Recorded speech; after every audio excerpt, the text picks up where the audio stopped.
Hello, everyone.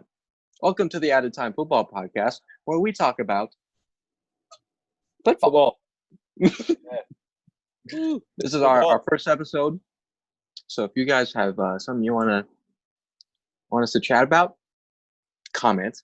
And we're thinking about doing this once a week, but we could do it more depending on how it does. So with that, shall we get into it? Okay. So first topic, we're going to talk about what everyone is talking about.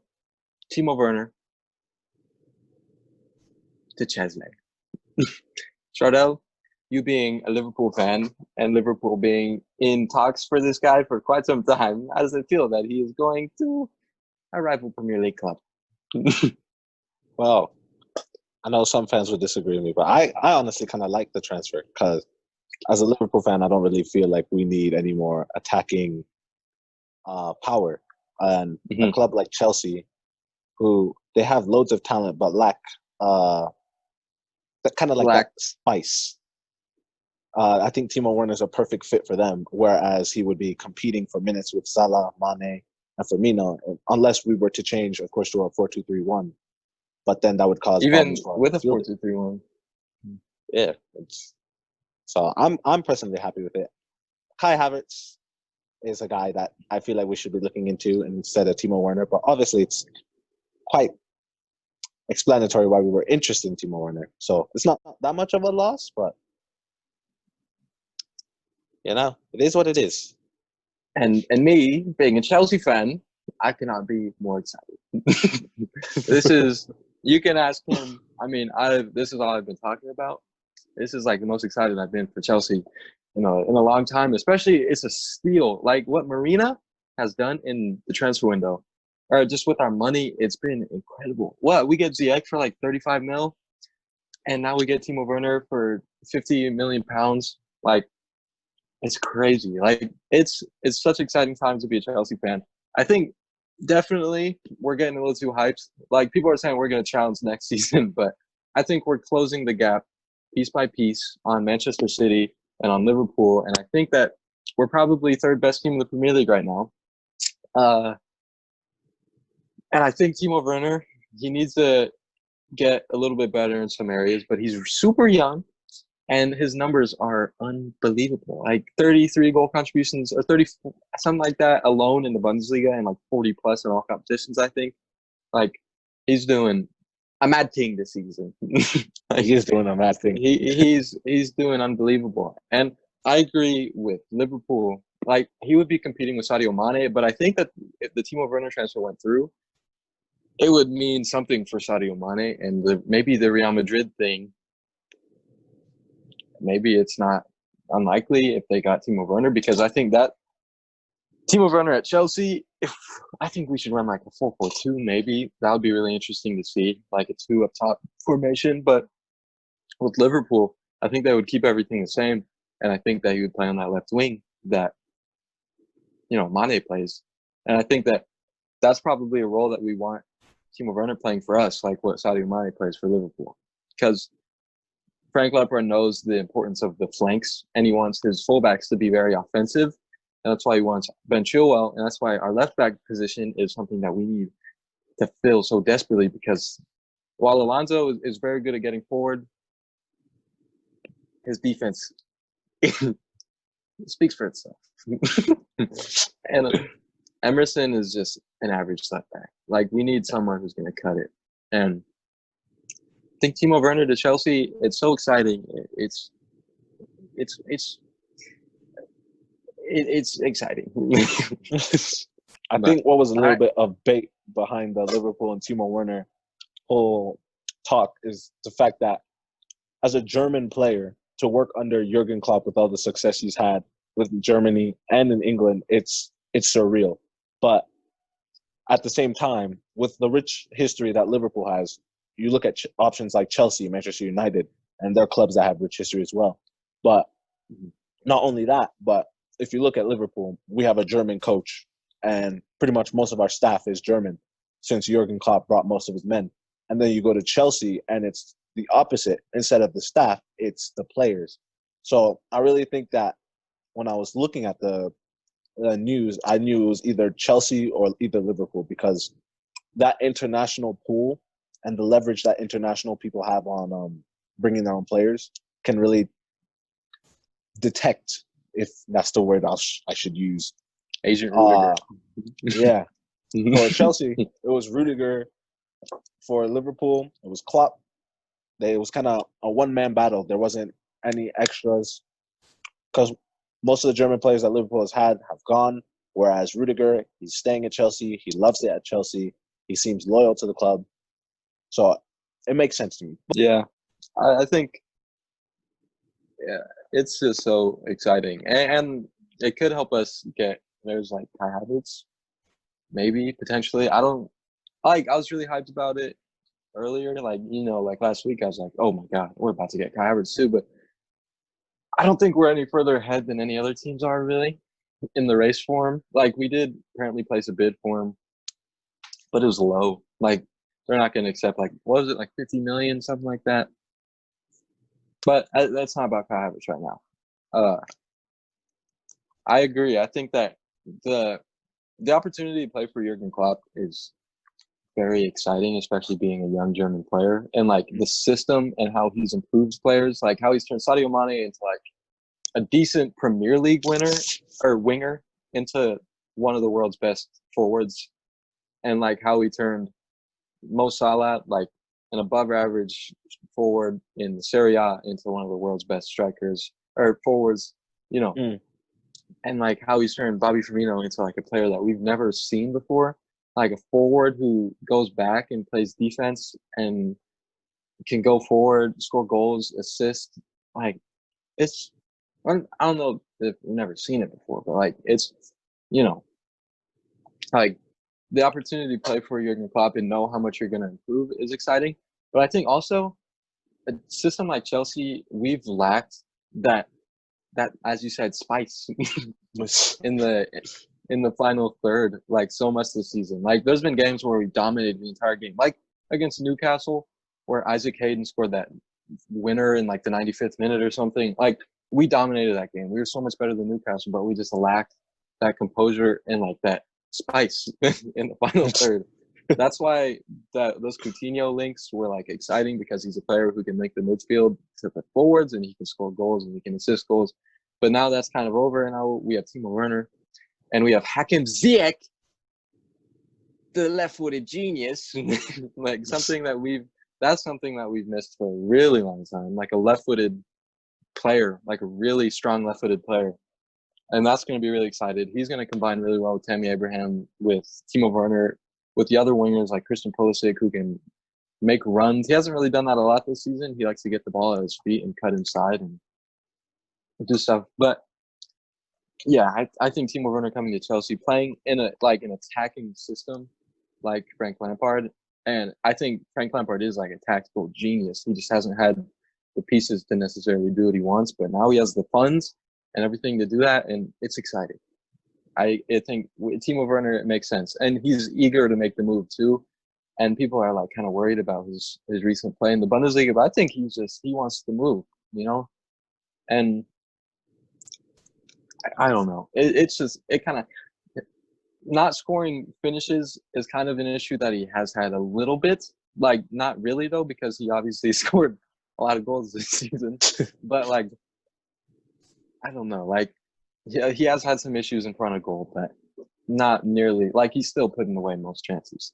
I guess every striker probably goes through that at some point. But yeah. Well, we were talking about the Bundesliga. Yeah. And now we should branch into Bayern Munich. Okay. Have just won their 8th consecutive Bundesliga title. What do you got to say on that? Expected. Yeah. No, but all jokes aside, Bayern has a really bright future ahead of them. You got a lot of players like Lewandowski, Thomas Müller, Jerome Boateng coming on the last legs. Experienced players who've been with the club for a very long time, and the future is bright within the midfield, within the defense, but mainly within the defense. Bayern has never been a team to been worried about depth in their squad rotation-wise, but this season we've got to see a little glimpse of what the youngsters have to show, like Leon Goretzka. we knew what he was capable of when he arrived to Bayern, but to see his improvement in the midfield as a box-to-box maestro is kind of inspiring. They can score goals and everything. Yeah, the same with Alphonso Davies. Came in as a winger / attacker and has been developed into a pacey fullback. Obviously, Benjamin Pavard, Lucas Hernandez, and who's been upcoming out promising for a lot of target. this season, but still very promising. Or not target, I would say. Promising player Xerxes. I think they're in good hands. They're in good hands, and they can make that push for Champions League trophy yet again. And links with Leroy Sané, and they already have young and very promising players like Gnabry, who's been really good this season, and Kingsley Coman, who kind of he battles with some injuries, right? Like I don't really know too much about Kingsley Coman, to be honest. I just know he's very good forward, but I know that like Gnabry has been really good this year, and he's young. He still has potential to grow. Bayern, it's terrifying. They're probably the best club in Europe right now. I'm gonna be honest, and they're so young, and they've won 8 consecutive titles. It's probably gonna be 8 more before anybody even challenges them. Like they've just been on a step above everybody else, really almost in Europe, like being this great for as long as they have been. Because we've seen, as much as it hurts to say, like Barcelona and Real Madrid, they've kind of taken like a step back sort of. And Bayern has kind of stayed on the gas this entire time. They just kind of have struggled in Europe a little bit. They haven't been in a Champions League final in a while, but I think this year that'll change, which hurts because we're down 3-0 on aggregate to them. But I think this is probably their year to win Champions League as well. I think not only Bayern is a team in Bundesliga to be excited about, just the whole Bundesliga as a whole, because as time has passed, we've kind of seen the Bundesliga grow within branching out to different nations. We've seen different talents come from different places. Obviously, we've never really seen in this day and age a player from the Austrian league come in and take over the Bundesliga as Haaland has, or a player from Madrid come fill in the teams like Or a player from the MLS come in and dominate a position. I mean, continue. There used to be a time where it was just expected. We're like, oh, it's going to be Borussia or it's going to be Bayern. But now we're seeing developments from all around. And it's honestly, I can say that the Bundesliga is a more exciting league nowadays. And like Leipzig is super exciting, even though they just lost WERNER. They have the funds to make other transfers. They have exciting if they can buy Patrick Schick from Roma, who's been really good for them this season. They have other players like Yusuf Poulsen, obviously. Like Leipzig is another exciting team. They got Dani Olmo, who's been really good lately. Like Leipzig's exciting. Borussia Mönchengladbach is having a really good season. They're kind of on the come up, and they have a pretty young squad, I think. Like Playa's been really good this year, and Thuram, obviously, and they have a good back line. It's exciting for the Bundesliga. I think Bayern is still on top, but Dortmund, with the Sancho situation, I don't know. They're still going to be the second best team in Germany regardless. But Bundesliga is exciting. I think even though it's not very competitive, it's starting to get up there, and I think it's a fun league to watch. I think it's exciting. So now that we've talked about Bayern, potentially being the best club in Europe, who, in your opinion, is the best club in Europe, and who's your favorite to win the Champions League this season? Now, I don't want to be biased because obviously we're the reigning champions. You are not. Well, it's just hard to say that when we got knocked out by Atletico. Yeah, big ups Marcus Llorente. But also big ups Adrian. But if I am to give a team right now as the best team in Europe, I'm probably still going to go with Bayern. As I've said before, talent they have, the future that they have is super bright. Barcelona is a great team without a doubt, but Champions League is just not for them. Their expectations are falling lower and lower and lower to the fans. Real Madrid, they're in a. I can't really give my opinion quite yet because they're trying to rebuild after the They took a horrible step season back they've had. after. They took a step The back after loss to Ronaldo going Ajax. and losing to Ajax. But after Ronaldo left, losing to Ajax, they have a bright future. But continue. Yeah. Borussia Dortmund, PSG as well. PSG, they are a good team, but they tend to have numerous amount of luck. That's what I like to take into account when I'm deciding the best team. Locker issues, chemistry. Barcelona, a team with great talent, but they have issues within the managerial and player chemistry. Same with PSG, with Neymar.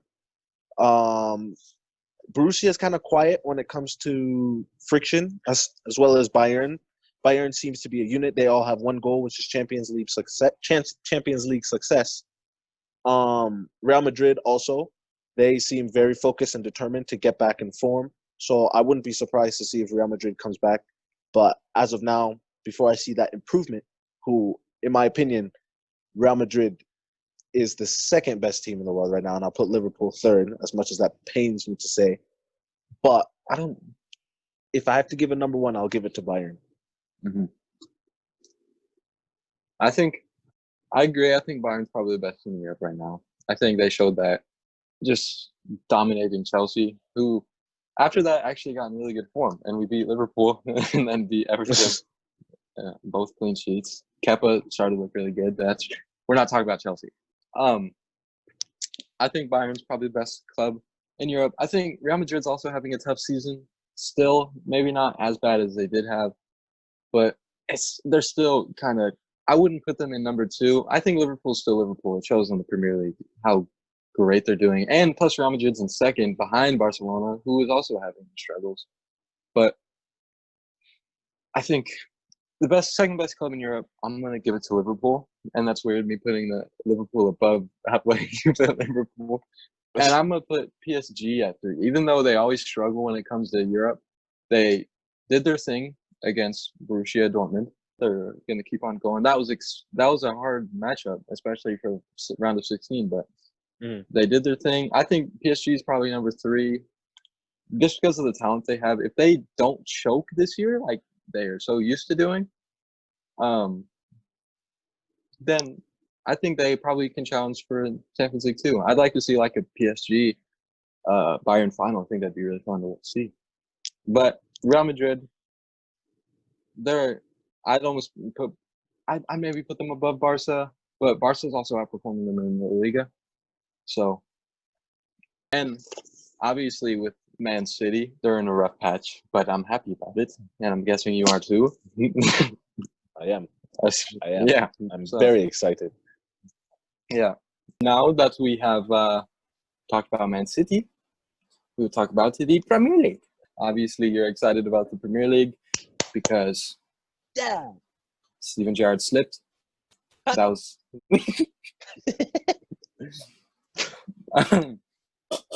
It's been a while since you guys have been in, but there you go. Wait, when was the last time they won Premier League? Like really long time ago, I'm guessing. Never. We've never won the Premier League.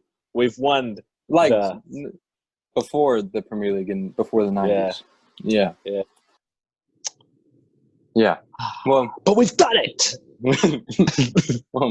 Liverpool have they fell off for a while with Brendan Rodgers, but I wouldn't put that on Brendan Rodgers. But now they're back on top, and it's exciting for Liverpool. They won the Premier League for the first time, but there's nothing to be said about Liverpool that hasn't already been said. Pretty much, they're the best club in England. There's not really much arguing. They've done their thing. Everybody is so far behind them. They're literally, what are they, 1 win away from winning? 1 win away, and we play Everton. Come on, lad. That's a free win. It's a free win. Other situations we not talked about it, but we mentioned Man City. Man City is in a rough patch, and it is not looking good for them. And I hope they don't get their appeal. I'm gonna be honest. But at least maybe 2 years could be harsh, but I don't care if they're out for 2 years. They're out for 2 years. But it's an interesting situation with Man City. I think if their appeal isn't uplifted, Pep Guardiola could leave. Players like Kevin De Bruyne, who obviously needs like Champions League football as one of the best players in the world, he's probably gone. They're not having a good season this season, at least not like they did last year. But yeah, Man City it's looking rough for them. But in third, we have Leicester City. Oh, and they're not too far above Chelsea. Chelsea could potentially challenge for third place, depending on how we play against them the second time, how we do in the restart. Wait, we haven't played them twice. Yeah, we did play them twice. you did, blood. Yeah, Rudiger scored his brace the second time around. But still, we can challenge for third. Not about Chelsea. Leicester. Leicester's been very good this season. A lot of players have come through and shown how good they are. Ben Chilwell is one of the best left backs in the Premier League. Ricardo Pereira, he's been very good this season. Johnny Evans has been a solid center back. Shocking us all. Chaglar Soyuncu is one of the best center backs in the Premier League. Kasper Schmeichel's had a good season. Their midfield is unbelievable. I think it's probably one of the best in the Premier League. I think, Wilfred Ndidi, Tielemans, and James Maddison, it's very exciting. And then their attack, I see Perez and Vardy is really all to speak of. Harvey Barnes is just kind of there, I think. I mean, he's had some good goals this season, but I think if Chelsea don't get Benrahma, that'd be a really good signing for them, because we know what they've done with lower tier players. And like James Maddison is one of the best midfielders in the Premier League. He came from Norwich, when they were in Championship, and Benrahma, if he comes from Brentford, then be a good signing. They could probably do a lot with him. But Chilwell, hopefully he's out the door, because in fourth place come Chelsea FC. Chelsea, very. But yes, we are in a battle for fourth. Manchester United is not too far behind us. But I still think we'll retain it. And even if we don't, there's a good chance that fifth is also going to be a Champions League spot because of Manchester City. I think Chelsea, there's not a lot to say this season other than we've had, Billy Gilmore he's come through the ranks. He's come out of really nowhere and even though everyone who followed the club closely knew how good he was, it's good that he can go out there and prove that he really is one of the world's probably biggest talents. And I'm biased, but I believe that, And you have other guys like Reece James, who I think has the potential to be one of the best right backs in the world. It just really sucks that he's a right back and he is from England. So on the international level, he might struggle for minutes, I suppose. But he could be better than Trent. I think he kind of offers a little bit more than Trent potentially. Just Trent is very, very good. Like, Reece James is faster and he's more physical, but Trent is he's Trent. That's pretty much, one of the best passers in the world. Yeah, Reece James. We have guys like Fikayo Tomori who kind of come out of, come through the ranks, went on a couple loan spells, and now he's doing bits. Tammy Abraham, obviously, that's super exciting. He's had a very good season, just battled with some injuries and some poor form at times. Mason Mount, up and down, but obviously, I think he's probably, one of the best pressing midfielders in the Premier League. He's very good at pressing. It's crucial to how Frank Lampard wants to play football. He wants to play pressing, attacking football, And Mason Mount's kind of crucial to that. And we have other young guys. Callum Hudson-Odoi, very exciting. Hasn't had a lot of game time this season, but still recovering. Ruben Loftus-Cheek. That'll be very exciting when he comes back. I think he's probably when you look at it, he was probably Chelsea's second most important attacking player last season. Scored a lot of goals right behind, I think him and Olivier Giroud were probably neck and neck. And obviously there's Eden Hazard, which we miss you. But yeah, I think what else is there to really say on the Premier League? Newcastle. It's interesting, Newcastle, because we've never seen a team get taken over with a lot of money ever be bad. Like, they've always made their transfers and they've always improved a lot because of that money that they have coming into the club. Manchester City, the exact same thing happened. Manchester City has zero history. They've been a poor club for pretty much most of their history, and then they get bought by Sheikh Mansour. I get that right, and then they become one of the best clubs in Europe. That has potential to happen to Newcastle, I think.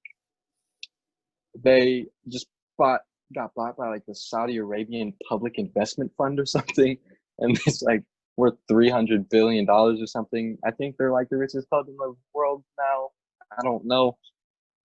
It's weird that Newcastle is now a threat almost. Not yet, but it'll take a couple of years. But they're linked with a lot of players, and it makes sense because of the money that they can offer those players. But it'll be interesting to see what they do.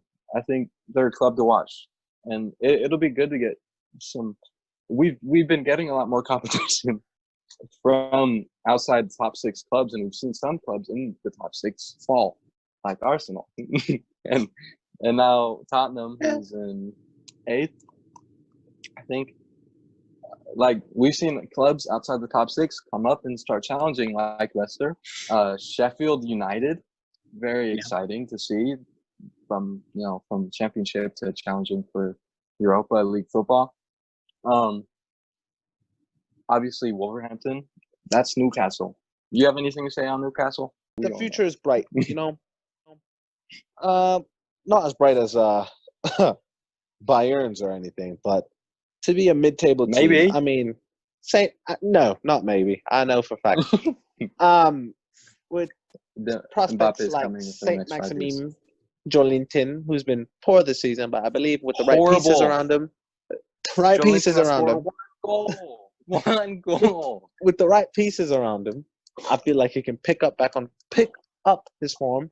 And this season, they're going to be looking to release a lot of players, a lot of dead wood, because they're going to be more than just that mid-tier table club that will beat your everyday Arsenal out of a 1 and 3. They're going to be a team that will be challenging for a Europa spot. Maybe not too quickly, but maybe someday a Champions League spot.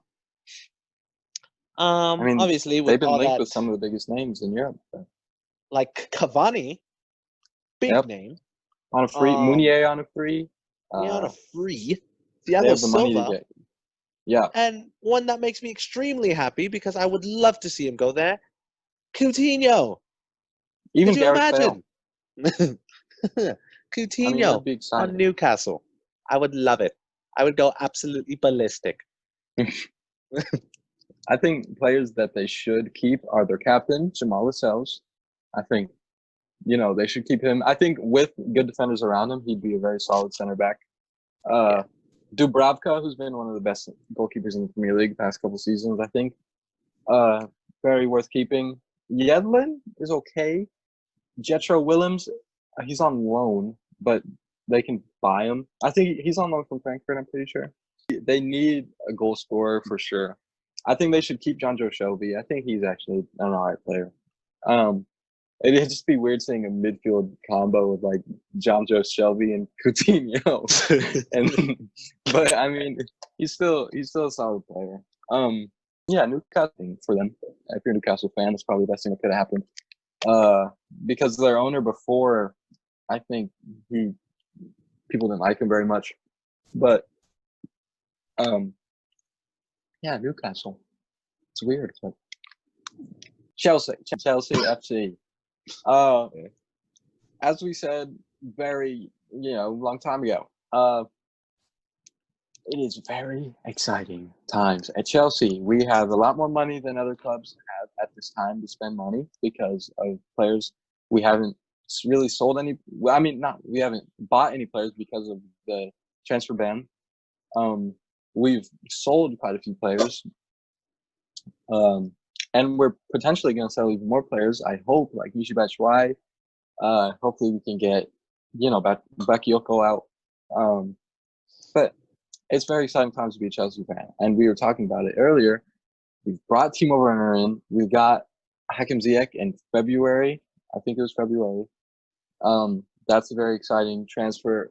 We're linked with, obviously, heavily linked with Ben Chilwell. And he's probably one of the best left backs in the Premier League.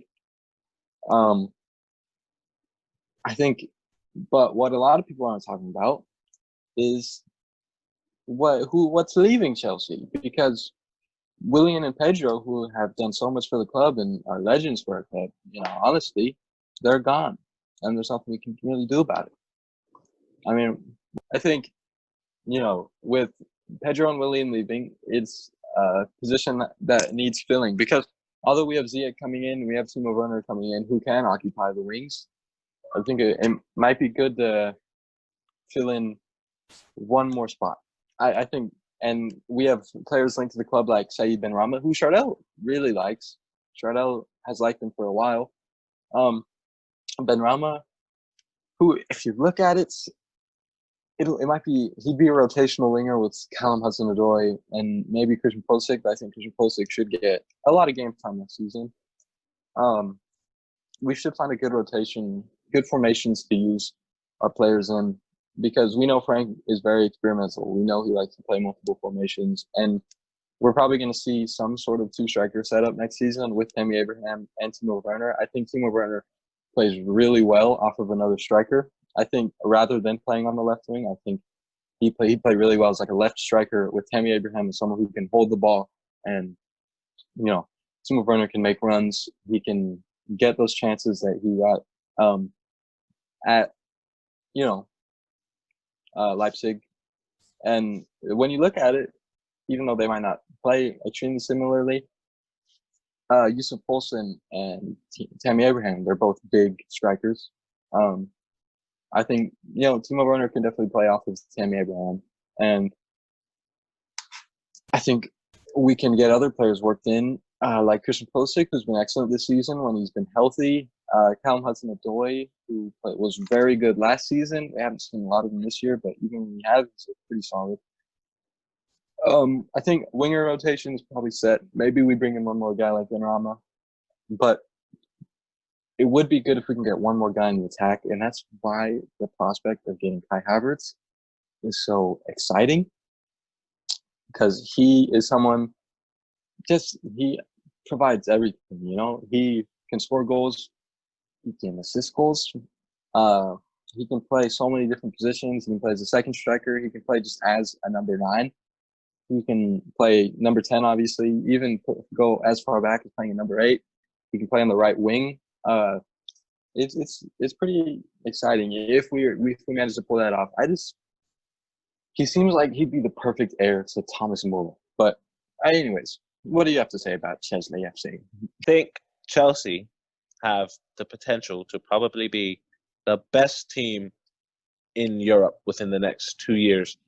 Obviously, with the talent they have. Maybe not 2, but I say 2. I honestly do believe it.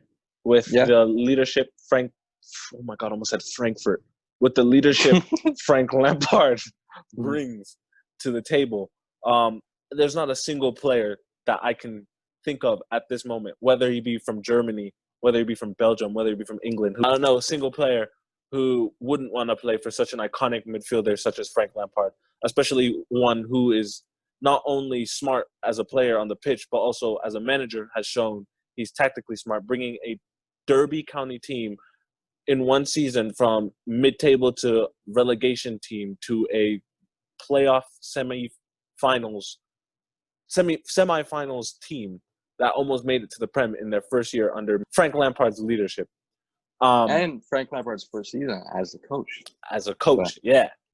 And now that he's brung those tactics to Chelsea, you can see he has big expectations from not only the players, but big expectations from the transfer window, but not too much, because he wants, as a coach, I feel like he wants to develop all the players that have come through the youth academy instead of just throwing their careers away, because there's a reason why they've signed for Chelsea Football Club. And I really admire that from him as a coach, to have such trust in youth and not always be like Manchester City, not to name drop, but Manchester City, who's like, oh, we need this, spend. Oh, we need this, spend. It's more like, oh, we need a talented left back. That's fine. Let's give this guy a couple of years, see where his potential takes him. If he's not our man, we can go spend money. He takes his time to assess a player's priority into the team management or into the team sheets instead of just immediately going to spending. And I will admit, Liverpool did do that to crawl to our position where we are today. Though it wasn't superstars, we still went directly to spending instead of going to our youth, which has caused a little turbulence, as I would call it, with our youth. Liverpool have found a really good balance of players coming through the academy and also players that they brought in for big money. But continue, though. Yeah, Chelsea is in a standing point where now when a player hears that they're interested in them, they're very quick to respond. Even before, with the history that Chelsea has, it still brings a lot of leverage when you're signing a player. But like I said before, the type of status and reputation that Frank Lampard has, along with bringing other iconic players from Chelsea, such as Peter Cech, to the manager office, it brings a lot of excitement to players to work under such iconic players. And I feel as if that can be used in a way, not as if to just buy everyone. They're using it in a way to develop players, because the way I've seen it, watching Peter Cech and Frank Lampard as I grow, they are not players that are just, oh yeah, we played on this great team. They are players who are special individuals who would never allow their team to not function correctly. They are captains as managers and captains as players. They take initiative. They take responsibility. There's no blame for this. It's we're all in this or we're not in this. They take their time, their efforts to benefit those around them so they can function to their best abilities as one team, instead of one person getting all the praise or one person doing this and that. They work as a unit. They are players and men who know what it takes to have a functioning team. And I feel like that's very exciting for Chelsea. With Chelsea being a little back and forth within previous years, with success, then a little bit of a fall, then success and a little bit of a fall, this might be the chance to finally regain just pure stability within the club, within the staff, within the players. And hopefully it stays that way for a long time. Yeah, I think not even just Frank Lampard's status as a player is everything. Like, apparently he is a very good communicator and talker. Like, he can sweet talk you for days to come to the club. Like, apparently he just has that pull verbally. Like, he can talk to a player and they just know, like, this is where I want to go. I think even apparently it was in February, I think, when Petr Cech and Frank Lampard flew to Germany to talk with Timo Werner. I think they probably convinced him that that's a project that he would want to join.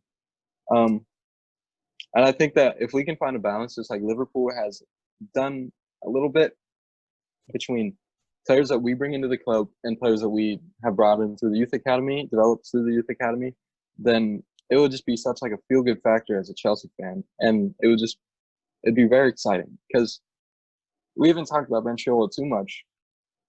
Not that that's, I don't know, but we haven't talked about Ben Chilwell too much. But the prospect of getting him and how he would complement us, he's an offensive fullback and he can score goals, he can assist.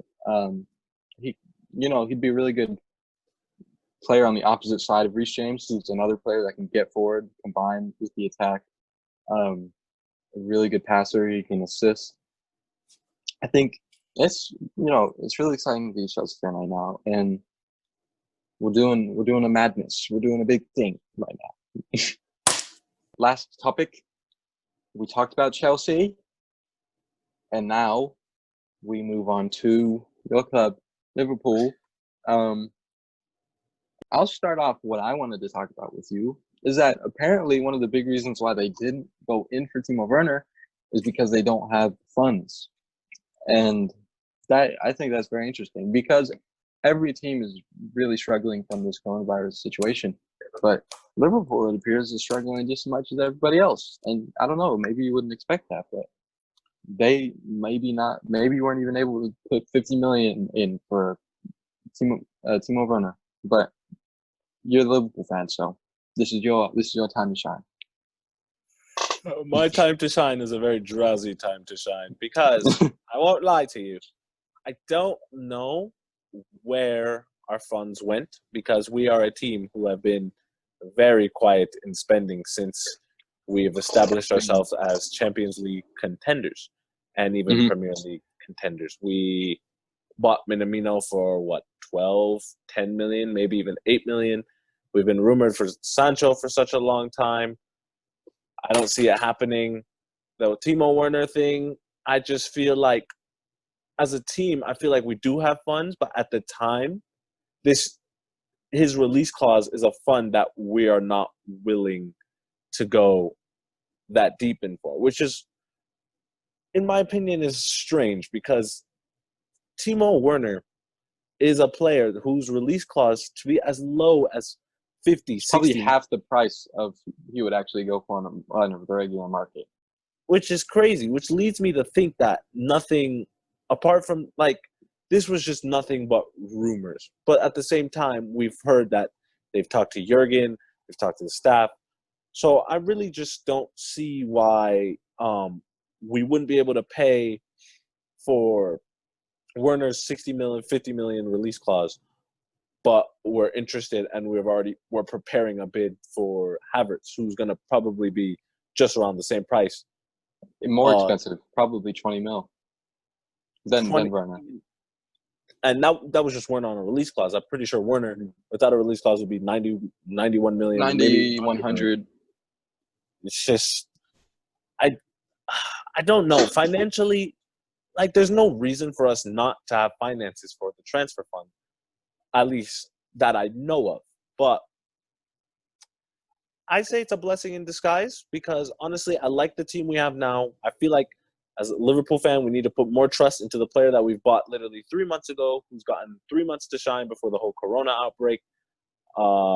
We need to offload deadwood. We don't have much of it, but as a Liverpool fan, I do feel that we shouldn't be quick to spend. And I feel like that is within the minds of everyone. Everyone as a club. With this whole pandemic going on right now, everyone is losing a bit, not just transfer funds, but financially they are losing a bit. So I feel like not only Liverpool, but every club around us should take a little bit of a caution before spending money that you don't have. Obviously, Chelsea's in a great position with the transfers, with the transfer ban that they had. This is a perfect setup as values of players are going down, wages. All in all, financially speaking, Liverpool shouldn't be too worried about not having the finances to pay Timo Werner, Havertz. If we don't get those players, we won't die. We've just won the Prem by 20, 30 plus points. And yes, I will say we've won the Prem before the hiatus is lifted and we resume football. Because, look, I'm not saying anything, but 82 to 57. You really think we're going to choke that? There's no Gerrard to slip this time. There's no way. There's no way we're choking. Exactly. No Demba to put it away. No Gerrard slipping. It's ours. We're lifting the trophy. I kiss it. Mwah. It's ours. But for the next season, you never know. Maybe us not buying Kai Havertz could come to bite us in the ass. Hopefully not. Well, everybody, thank you for tuning in. And hopefully next week next week We talk about Kai Havertz and transfers. Come on, Black. Yes, we're gone. Maybe next week we'll have more news to talk about. And yeah, have a great day. And subscribe if you enjoyed the content, and like, please. Thank you. I wake up in the morning, it's a blessing. I put my feet to the floor, it's a blessing. I can hear the birds calling in the air, the garden soaring. I stand up and be screaming, it's a blessing. Every breath that you make is a blessing. Every step that you